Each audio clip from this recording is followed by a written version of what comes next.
Hello, welcome to Taylor's Trick Taking Table. I am Taylor and I'm here before a normal intro, a little cold open, to say this video is about Indie Game Night Market, the market of indie games at PAX Unplugged. I didn't cover every single game, that's what I'm here to say. So check the description down below. I'll have a website that links you to all of the games. This video is just going to be a subset of them, as other Taylor will explain now. See you later. Hey, welcome to Taylor's Trick Taking Table. I'm Trick or Treat, and actually, I'm Stitch Laboo. Very specific reference. We'll see if that makes any sense to anyone. But on this very delayed Halloween episode, we are celebrating the Indie Game Night Market. So I thought we would cover some of the games from Indie Game Night Market that is happening at PAX Unplugged in December. So the three games that we're covering, one of them not pictured, is SlotMachine, I believe, by John Barron. And the hook to that one is it's climbing shedding, but there's no ranks. So all the cards don't have any numbers on it. Kind of ish vibes to Mass Men, but we will cover that one. But then what we do have here is GlassHalfFull by Matt Ward. And it has this really fun kind of Little Miss or Mr. Men aesthetic. But the hook is it's bid as you go, but the cards are also going to be changing strengths as you play each trick. That is the hook to that one. And then we have Chasing Shadows by David Smolinski, who in the past, the last year's Indie Game Night Market, had the hit Torchlit, and that one actually is coming out by Allplay in a bit. And this one, not only is, again, another stunner looker, but Chasing Shadows is an avoidance game in a way. So it uses kind of Bottle Imp-ish trick resolution. But the really clever thing is you can, even if you get points in an earlier round, mitigate those later on. Really cool. So it has kind of like a hand-to-hand arc. So every hand, or it's not just like play hand, play hand, play hand. They all interrelate to each other in some really cool scoring goodness, which I'll also show. So let's go to the table and we will teach you how to play some games from the new Indie Game Night Market. And I hope you have some of these, because these are the best Halloween candy ever. Okay, see you later. Bye. The deck in GlassHalfFull is 4 suits, numbered 1 through 10, except there are 2 5s in each suit. Also, the 11 suit is trump, possibly. Here we have a game set up for 3 players, so depending on the player count, you might actually have a different deck. So at 4 players, you use all the cards, but at 3 players, you're going to remove all the 6s and 4s from the deck. Also 3 players, when you shuffle and deal, you're going to deal everyone 12 cards, 3 cards over here. This is going to be kind of the bid card area, and then this is a cut card that you'll set aside for the round. The player to the left of the dealer is the leader to the very first trick of the round, and that is the 6 Schnee over here, and they can play whatever they want. Let's say they decide to play a 3 in blue. It is must follow, so coming to this player here, they have to play a 7 or an 8. Let's say they play the 7. And finally, the 5 over here, they have the 9 and the 5. So they can try to win or lose. What's interesting is, depending on where this token is and under which card it is, will dictate whether a high card will win or a low card will win, or the current winner of the trick will decide. So currently, as you can see over here, you're going to look at the rank. And if it is 6 or above, that means a high card is going to win. So coming to this player's hand, if they play the 5, they'll lose, but they're going to play the 10. They're going to win this trick. Right after you win that trick, you can now choose whether you want to bid one of your little chips here. Everyone has a 1, 5, and 10 chip. And what that is, those are the number of points if you got the number of tricks, number of cups on that card that you bid on. So in this case, this player right here is wondering, do I think I'm going to take 2 tricks or maybe 3 tricks? If they think they're going to take 2, they could bid on this one or this one. Maybe they think they're going to take 3, so they're not going to bid at all. If you don't bid, you just move the token to the next trick. And now you see what you can bid on, but also down below, and the rank and everything is going to dictate what is strong. So this one is a 5. That means the leader of the trick declares when they play it, if it's high or low. So let's say it was this player. They're going to say low.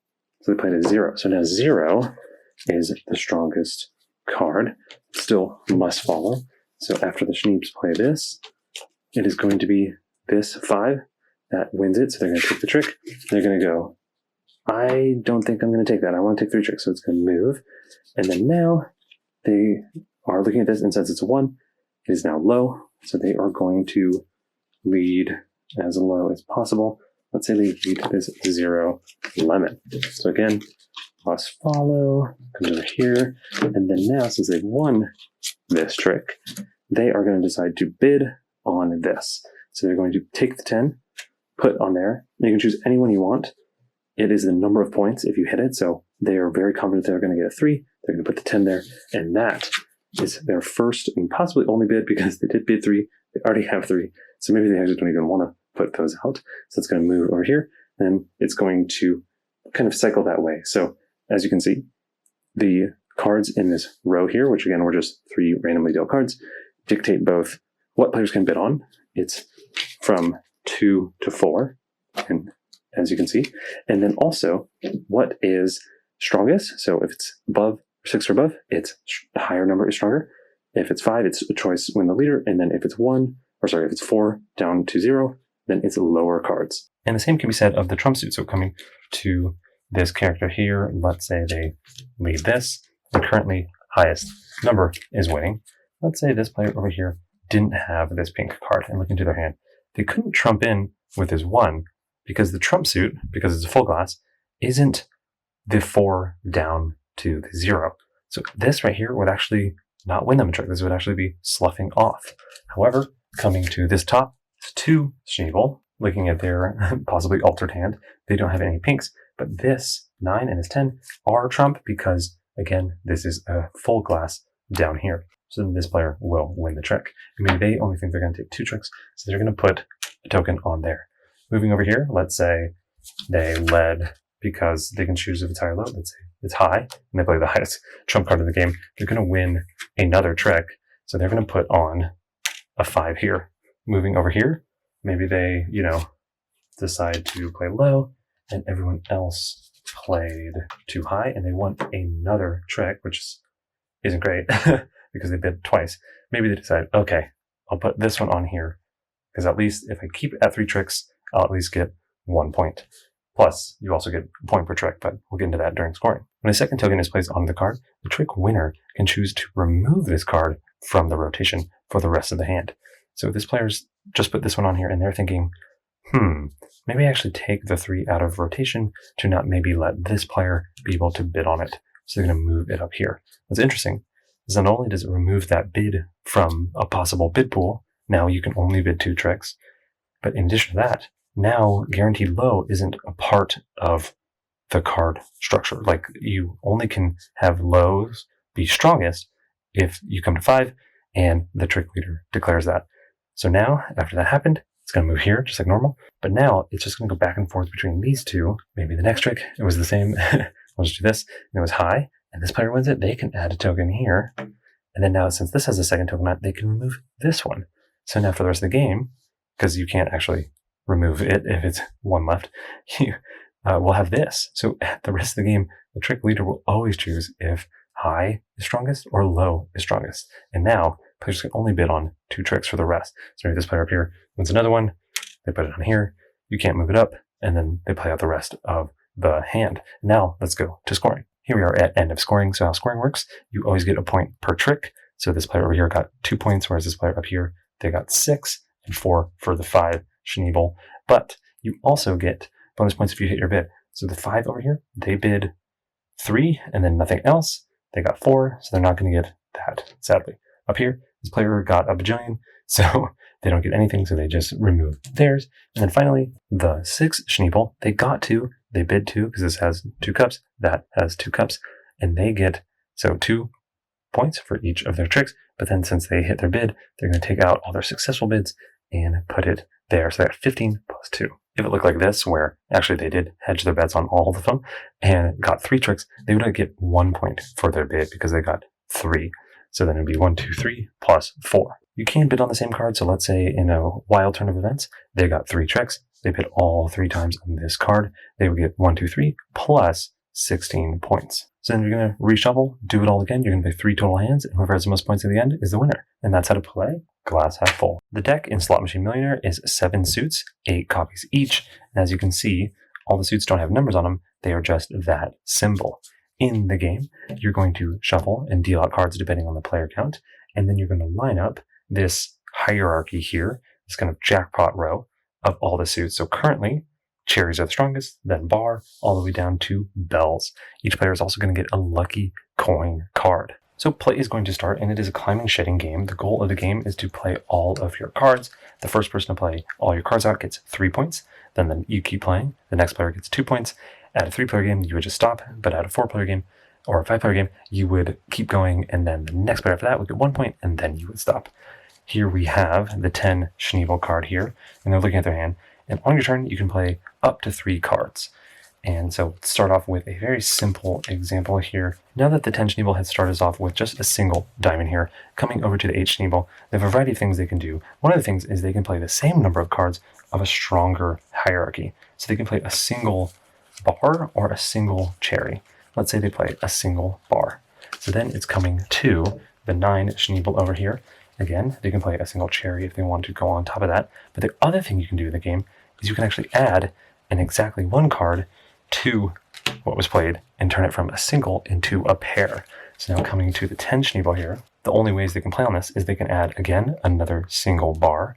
But after that, you can't go higher than triples. So they could add, oh no, they don't have any of those. But the other thing they can do is they can play 2 cherries, because cherries are stronger than bars. In fact, they are the strongest. So now coming over to the 8 Schneebel here, they can't play anything higher than cherries because everything's weak. But remember, you can always add 1 card if it's not up to 3 yet. So they add 1 card to 3.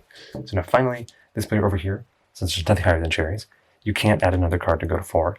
All they can do is use their lucky card. But for now, we'll cover that in a little bit. Let's just say they pass. And always, when it comes to your turn, you could pass. You didn't have to play, so all the times that we were playing, they could have just passed. And finally, if you pass, and it's still happening when it comes back to your turn, you can come back in, otherwise known as soft pass. So when this player passes, this player passes. If players all pass in a row, except for the last player who played, you're going to clear it, and that player's going to lead. And that includes adding 1 card that is playing. So then you're going to see the suit that just won the trick, or was the last suit remaining, and you're going to move it down. It just got paid out, cashed out, and it goes all the way to the bottom. So now cherries that just got cashed out are going to slide all the way to now they are the weakest. And then the 8 Schneeb is going to lead. So they're looking at their hand like, oh geez, cherries are weak. Might as well get out of them. And they're going to lead a single. They can always lead up to 3. So what else could they do? They could actually lead like 3 clovers. And then coming to this Schneebel here, they maybe can lead anything higher, maybe 3 bar. And that again is the strongest thing you do. You always have to play the same number of cards. So since it was led 3, you have to play 3. And again, you can use your lucky coin. So that's a good time to explain it now. That 9 player played their 3 highest bar cards. So it comes to the 10 player here, the Schneebel. They are going to pass. But when it comes to the 8 Schneebel, they're going to spend their coin. So every player, you're going to play 3 rounds of the game, only gets 1 coin for the entire game. So they're using it a little bit early, but they love showing off. So they're going to take this coin, get it out of the game. They don't get a coin for the rest of the game. And what this does is it reverses the hierarchy. So you can just like flip this and do this, where you put it at the bottom. But sometimes what we like to do is just swap the hierarchy for all the cards. So now the bar is the lowest. So then coming to this player here, they can play 3 of kind of whatever on top of it. They only have 3 horseshoes. So they're going to play 3 horseshoes on top. And so now play now continues. So this player, they could pass, and then it comes to this player here, and they decide to play 3 bells, and play like that continues. So again, you're just going to play until the first player goes out, they get 3, next player 2, and then possibly a third player 1.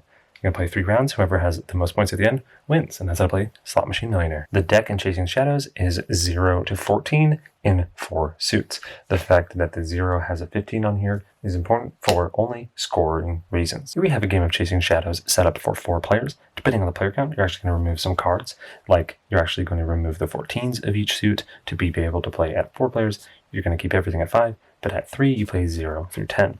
After you have that set up, you're going to shuffle and deal the cards to everyone, except you're going to deal 3 of them face down up here and 1 of them face up here. This is the spotlight card. finally, everyone is going to get a score sheet, and there's some nice dry erase markers that come with the game. Chasing Shadows is a mostly avoidance game, and showing off the gameplay here, we have the 3 Schneeb. It maybe has the lead. When you have the lead, you can play whatever you want. Maybe you play a 6. Coming to the 6 Schneeb up here, though, they have to follow not from the lead card and the lead to the lead card, but from these 3 options up here. Important part of the game, you can see the suits on the backs of players' cards. So coming over to this player here, they don't want this 10. And how it works is, after everything is out, you're going to look at the spotlight card rank, and you're going to look at the ranks that are out, and one player is going to win. If anyone is under this, they're going to take it. If everyone's over this, it's the highest number that takes it. So coming over to this player, they don't want to play the 9, because that is just below here. So maybe they actually play this 10, because it's all about being under the spotlight. When you play that suit, because they could play it because there was a blue out there, you're going to just take this and discard it for now. So the 7 Schneebel can actually now only play either a gray or a yellow.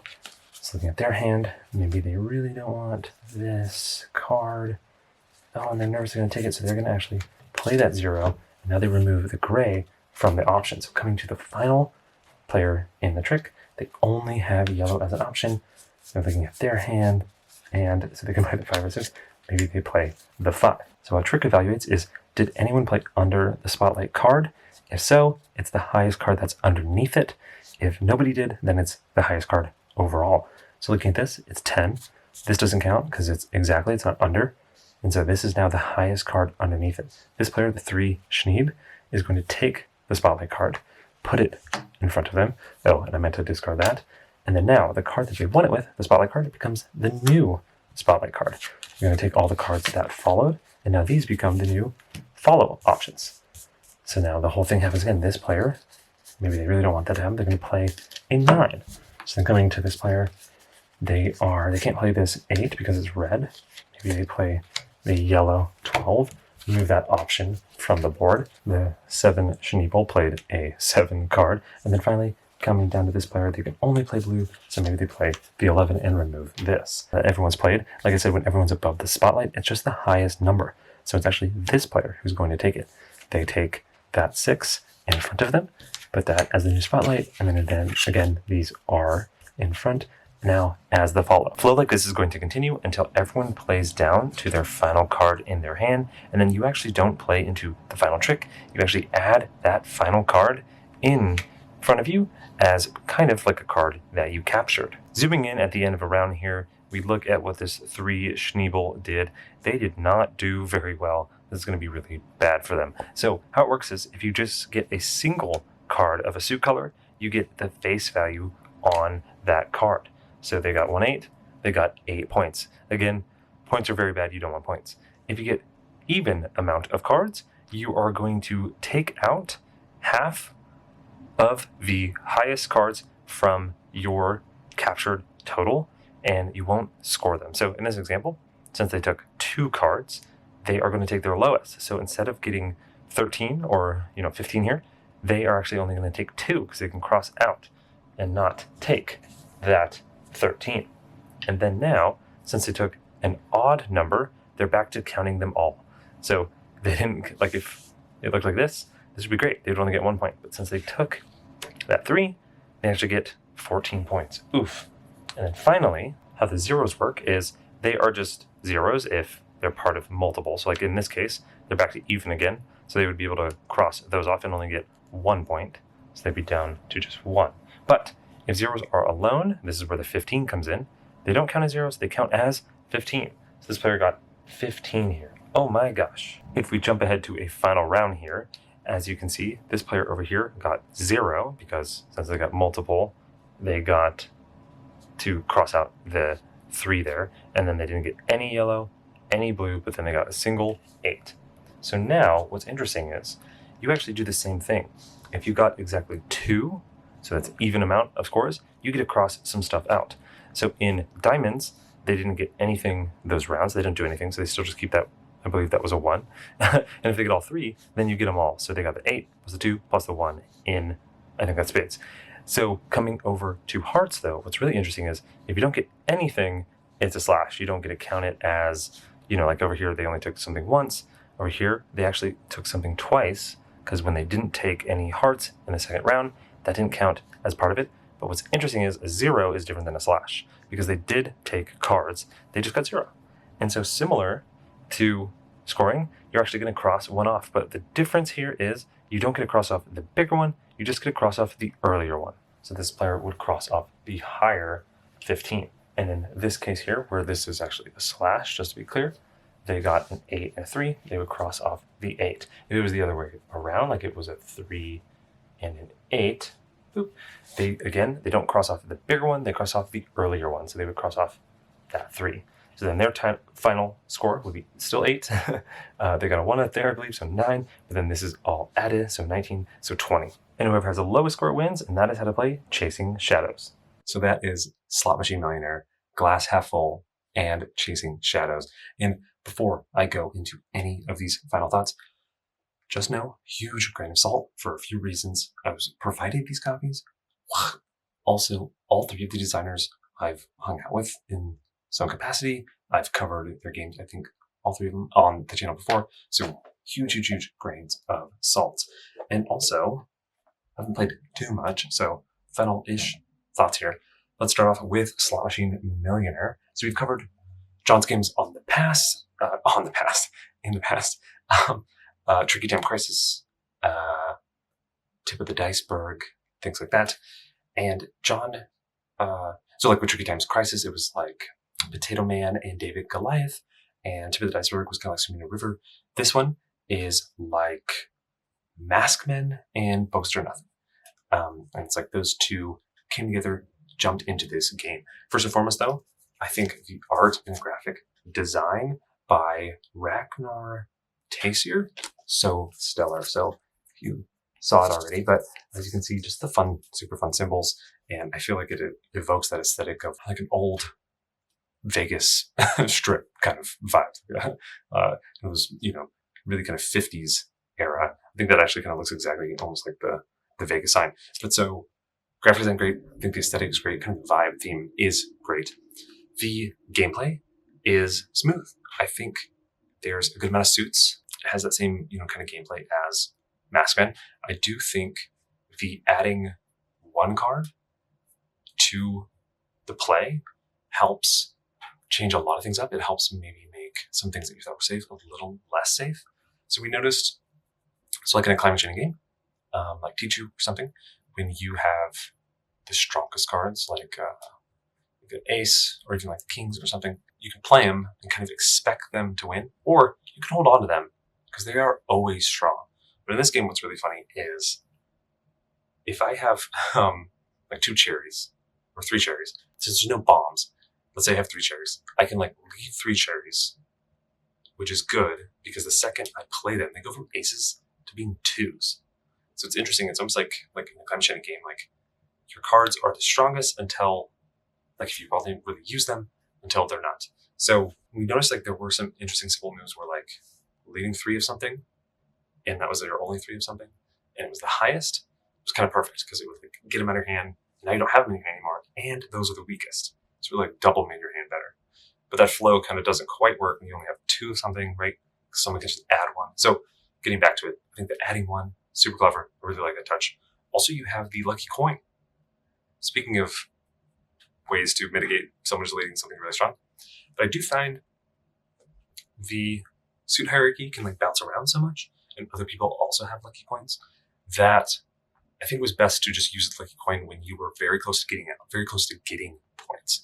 So using it in the middle felt not great, not middle of the game, but like middle of the hand, just because things can change on you. So I love them. I think the lucky coins are great, but they were more of a tool of like at the very end to like eke out. Like in a game we played, I saved my lucky coin to the end and no one else had one, and it felt like just like I had this godly control over how the game was going to go. But yeah, the number of cards up to 3 was great. Like I think the flow is smooth. The moving around like Boaster Nothing, where things get weaker, is super smooth. Overall, just a smooth experience. I will say though, don't love the scoring. Ooh, I kind of wish it was maybe the points. We played at 3 players once, and it was 2 points to second place and 3 points at third place, I believe, if I'm remembering correctly.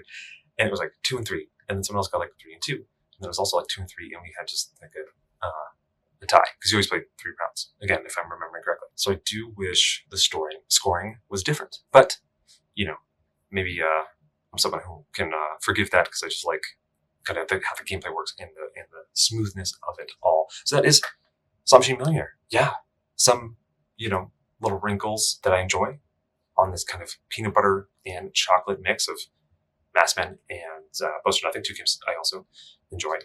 And then love the Lucky Coin, love kind of the little mixes of like adding one, some good stuff. Again, just the scoring. But yeah, check out SlotMachine Millionaire coming to GlassHalfFull. This one is interesting because 3-player and 4-player to me have different levels of recommendation, but getting to this art and this amazing aesthetic that Matt did, it's kind of like the Little Miss books, I believe, if you remember those. But the idea here of bid as you go, in that it's like you can bid 3 times as you go, which is like, how do I explain this? It's like, like area control and area majority are like similar ideas. This is like bid as you go twice, because you can bid as you go as in, as you play tricks, you can, wait until you win a trick to, or like you can even wait past the first trick you win to start bidding. So you can like wait to see more until you bid. But also you can bid multiple times as you go.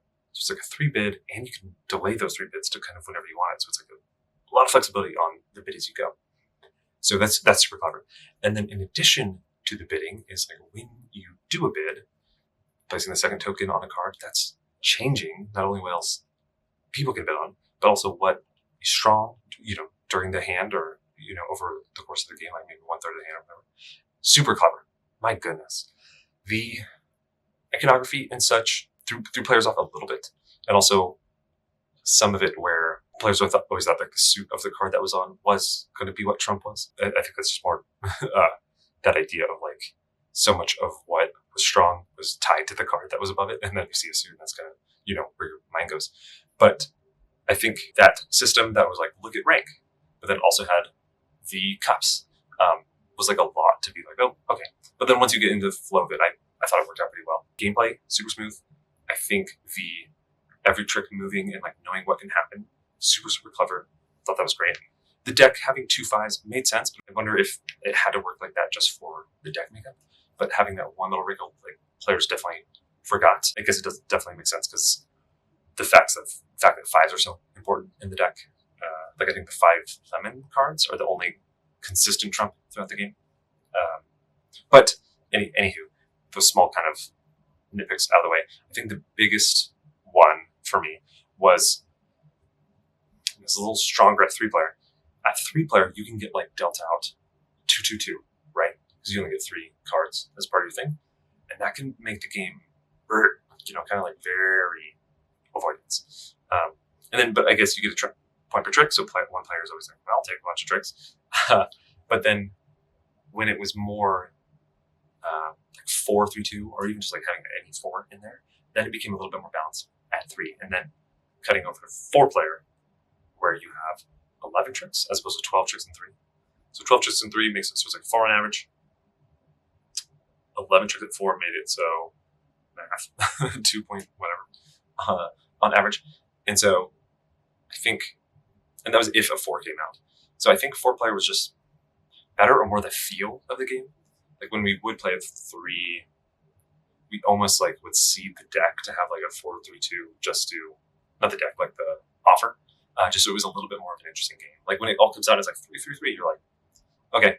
And it's tough that sometimes like the fun hook of the game where you have a moving bid, you have a moving hand, can sometimes just not come out, is a little like, eh. So if I were to play, and we did this a little bit, we'd probably have a variant where everyone picks a card from their hand and puts it out there, and you shuffle it and like reveal, so you don't know what people are going for. But you still can have maybe a little bit more variance. That is, again, maybe a little bit like bidding and then bidding as you go. So maybe that's a little too much. But we did that, and it at least had like a little bit more variance in there. Or maybe like a little bit more of what we kind of wanted in there. Because sometimes it was like you get dealt like a, and I know strength can move around in this game, but we had ones where it was like you could Delta Breeding hit strong hand, and like what was out there was all like kind of low, or like made your hand strong, and then it was like felt a little bit more. Again, you just take a bunch of tricks, get a point per trick. It's totally cool. But I think the most interesting part of the game is when the game has so much strength balance, manipulation, bit as you go, that you kind of want to be in the thick of it, you know? You don't kind of want to be the person who always has to slot, or the person who always has to take all tricks. I think trying to hit a bid when the bidding system is so interesting is something you want to do in this game. So maybe we liked it when it was more, when that happened. So, GlassHalfFull. Some hands were better than others, but when they did hit well, because it was a really fun system to kind of play around. I really love that moving track, that moving bid, the moving strength. All those things work together in a really interesting way. Kind of reminds me of, just high praise, a lot of people love this game, but Final Binary, where it's not as complex as that, and I don't think it's one-to-one at all, but in that one, it was bid as you go, and you could, depending on what you canceled as your bid, you would change the strength on the cards that you played. This one, I think, does it in a cleaner way.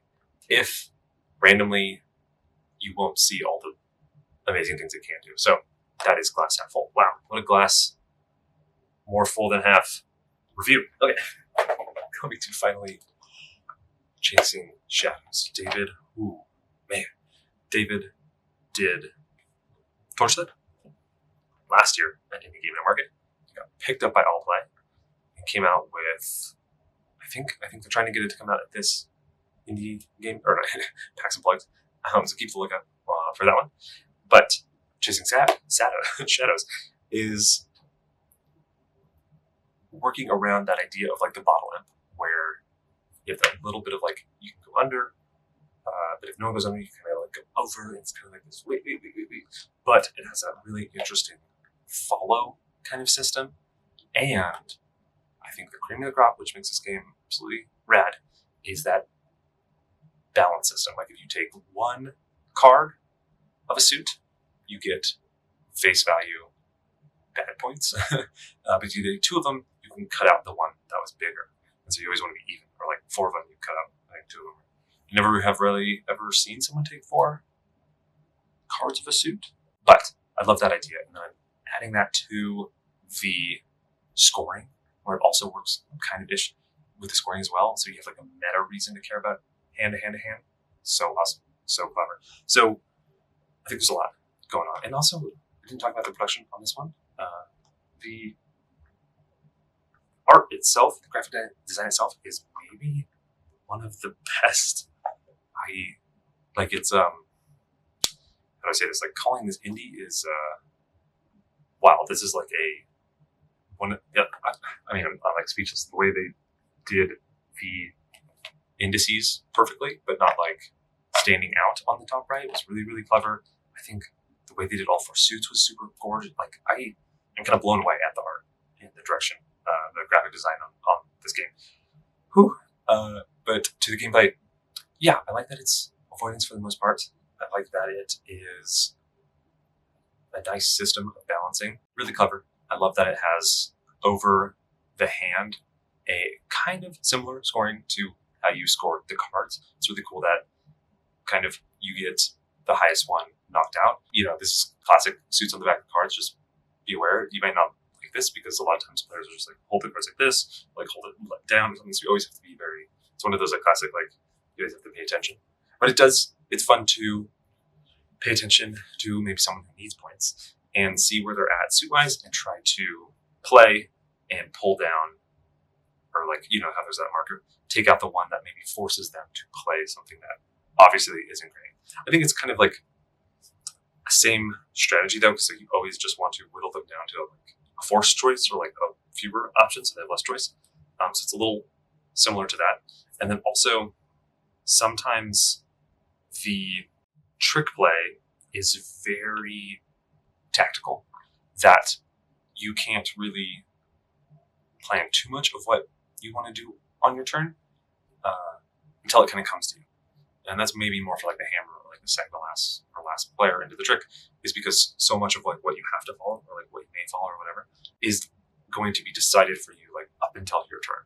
So another small nitpick is like, it is I wouldn't say stilted, but it's a little like I'm sitting there, like someone leads yellow, and it's like blue, red, and another blue or something. I'm like, okay, I'll probably play blue. And then the second person takes blue, and I'm like, okay, not sure what I'll play. Usually you could just be like, this is what I would play with this, and this is what I would play with this. When it comes to you, like I'll be like, I'll play this if it's red, I'll play this if it's blue. But then people played ranks that kind of changed that, right? So like if someone plays really high, then I'm like, oh, actually this blue is now safe now. So not a bad thing. You're just always, the trick has like 8 different reevaluations every time more info gets added to the trick, or like your options of following kind of winnow. So that again is like more for the hammer, just to be aware. Anywho, this system of like bottle limp-ish, card backs-ish, forcing players to take cards when they didn't want to, and mix with what I think is my favorite part is the scoring. You can take 1, which is bad, 2 cards, which is less bad, is really, really fun. I think that there's a fun thing of like, you're never out of it. It's like a very underdog-ish game, which I love. You can capture the 11, and you're like, fine, I don't mind. Like first round, I capture the 11. That's cool. I'll capture a low card of a different trick. Wait, that doesn't make sense. Of the same suit. I'll capture a low card of the same suit and wipe it out. That's all cool.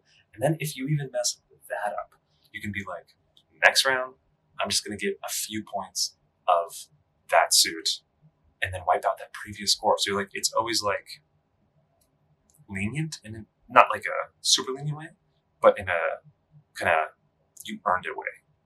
I think some players that have shown avoidance too, check avoidance too, they sometimes will feel a little like, ugh, like caught, you know, they'll be like, I tried and I just got messed over, you know. This one's like, you kind of got messed over on that one trick, but try again, you know, like you can maybe finagle your way out of it. And then like you got messed up on that round, try again, try it later round. So it's really fun to like have these opportunities to retry over and over and over. Good stuff. That is Chasing Shadows and Glass Half Full and SlotMachine Millionaire. Definitely go to Indie Game Market if you're going to pass a plug. What a crop. What an absolute crop. I wish I was there. My goodness, I wish I was there. I'll be at Tokyo Game Market at the same time. It's so unfortunate. It was scheduled at the same time. So it's Tokyo Game Market, same weekend, PAX Unplugged the same weekend, and BGG Con the same weekend. So there's just going to be a lot of gaming that weekend, but it is sad that I'll sadly miss out. It's going to be 2 towers there too. How about that? Check it out. Come say hi if you're at Tokyo Game Market, maybe. And definitely have a good time at Indie Game Market. All right, bye. Bye.